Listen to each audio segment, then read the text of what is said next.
안녕하십니까. 여러분들의 장점을 찾아주는 남자 사주 상담가 이규호입니다. 이규호의 유명인 사주 분석. 오늘은 결혼을 발표한 김연아, 고우림 씨 커플의 궁합 분석이 되겠습니다.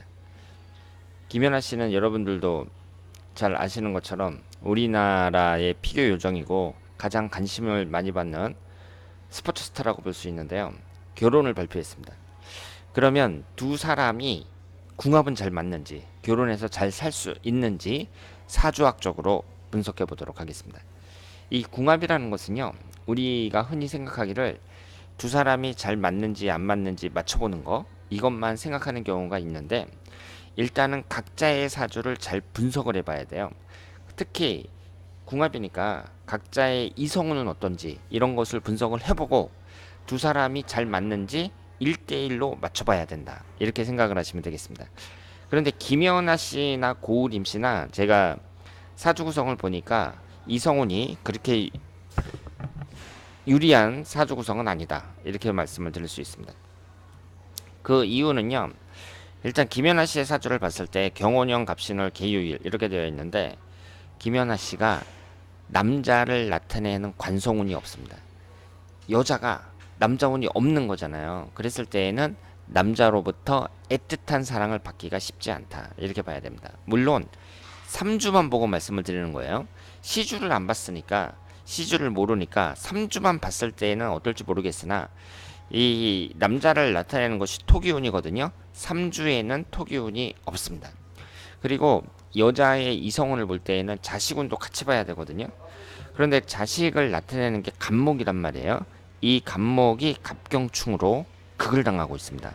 이것은 약점이라고 봐야 돼요. 하나밖에 없는 자식운이 경금에 의해서 충을 받고 있으니까 자식운이 불리하다고 봐야 되거든요. 그런 점에서 봤을 때 그 남자운이라든가 자식운이라든가 이것이 그렇게 좋지 않다는 점에서 김연아 씨가 가정운이 아주 좋은 여자는 아니다. 이렇게 말씀을 드릴 수 있습니다. 그리고 이 이성운이라든가 이런 걸 볼 때에는요. 일단은 그 사람의 사주 특징도 봐야 되고 흘러가는 대운, 일년운의 흐름도 봐야 되는데 현재가 신사대운이거든요. 이 신사대운을 보면 위에 있는 금기운이고요. 그리고 사화가 들어가면서 지지가 사유축 반합이 됩니다. 그러면서 금기운이 형성이 돼요. 경진대운을 보면은요. 위에는 금기운이고 밑에는 진유합이 됩니다. 그러면서 또 금기운이 형성이 돼요. 그리고 기묘대운, 무인대운 이렇게 가면서 지지가 묘유충, 인유원진 이런 식으로 흘러가고 있습니다. 이 사주를 보시면은요. 금기운이 3개나 되거든요.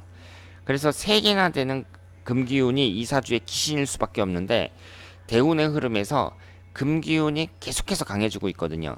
그런 점에서 봤을 때에는 이 흘러가는 대운이 그다지 좋다고 볼 수는 없습니다. 그러니까 김연아 씨는 올림픽에서 금메달을 땄던 어린 시절 이때가 본인에게 좋았던 운이에요. 그 이후로 이제 성인이 되면서 30대, 40대, 50대 이렇게 흘러가는 운은 이전보다는 못하다고 말씀을 드릴 수 있습니다. 그리고 올해가 이민년, 내년이 개묘년이거든요. 계유일지에서 이 유금이 배우자궁이란 말이에요.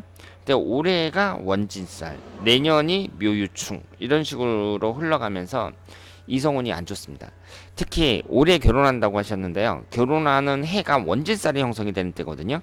그 점을 감안한다면 그 이성운이 그 올해 결혼하는 해로서 적당한 해라고 볼 수는 없습니다. 좀 늦은 감은 있지만 35세 정도 이때 결혼하든가 아니면은 그 30세 정도에 결혼했으면은 좋았다. 이렇게 말씀을 드릴 수 있습니다. 그리고 고우림 씨 같은 경우는요. 을해년 개미월 이민일 이렇게 되어 있는데 여기에서 여자를 나타내는 화기운이 없습니다. 고우림 씨도 여자를 나타내는 화기운이 없으니까 여자운이 좀 약하다 이렇게 말씀을 드릴 수가 있겠죠. 그리고 이분을 보시면 지금 현재가 이제 경진대운인데요. 이 경진이라는 대운은 나쁘지 않죠. 그리고 기묘대운, 무인대운 뭐 이런 식으로 흘러가고 있고 1년운이 이민년에 이제 결혼을 한단 말이에요. 이민일주인데 이민년에 결혼을 하고 있습니다. 결혼하는 해로만 봤을 때에는 올해가 좋은 해라고 볼 수가 없습니다. 그래서 내년에 결혼했으면 좋았다 이렇게 봐야죠. 고우림 씨 기준으로 봤을 때에는 그 일주와 똑같은 해가 들어오는 올해보다는 내년이 더 낫다. 이렇게 말씀을 드릴 수 있습니다.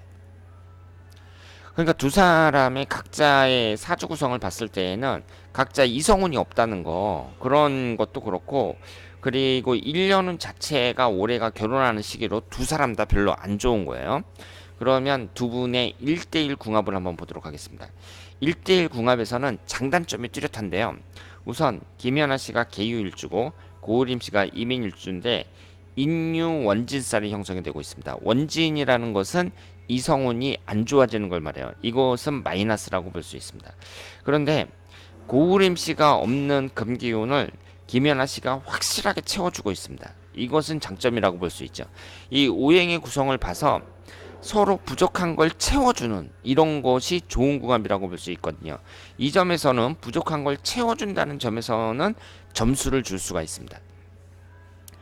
그런데 두 사람이 이제 원진살이 형성이 되니까 이것은 마이너스라고 봐야 되고요. 그러면 우리가 이제 어떻게 생각을 할 수 있냐면 이렇게 이제 그 고우림 씨나 김연아 씨처럼 이렇게 부족한 운을 채워주는 사람들끼리 만나잖아요. 만났을 때에는 서로 호감을 느낍니다. 아, 저 사람하고 나하고 좀 잘 통하는 것 같다. 이런 생각을 하게 되거든요. 그런데 이제 원진살이나 지지충이나 이런 게 있잖아요. 그랬을 때에는 이제 데이트하고 막 이럴 때는 그 두 사람이 좋은 감정을 가져요. 그런데 막상 결혼했을 때 결혼해서 잘 사느냐 그렇지 않고 삐걱거리는 경우가 많이 있습니다. 그래서 그런 점에서 봤을 때 이 김연아 씨와 고우림 씨는 결혼 이후를 너무 낙감만 해서는 안 된다. 그래서 서로 배려해 주면서 그 다투지 않도록 조심하셔야 됩니다. 그러면 두 사람의 1대1 궁합을 보고 점수를 매긴다면 몇 점이나 줄 수 있느냐? 일반적으로 보통 사람들의 그 점수가 65점이거든요. 그러니까 일반인들의 궁합 점수는 평균 65점이에요. 그런데 65점 이상 주기는 어렵다. 이렇게 말씀을 드릴 수 있습니다. 그 이유는 두 사람이 원진살이 형성이 된다는 거, 이것도 그렇고 흘러가는 대운이라든가 그리고 두 사람 다 1년운 이런 걸 봤을 때에는 운이 그다지 좋지 않기 때문에 이 두 사람에게 좋은 점수를 주기는 좀 어렵다.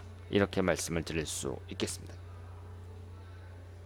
그리고 10월 달에 그 결혼을 하겠다고 했잖아요. 이 결혼 날짜 잡는 것은요. 여성을 기준으로 잡는 거예요.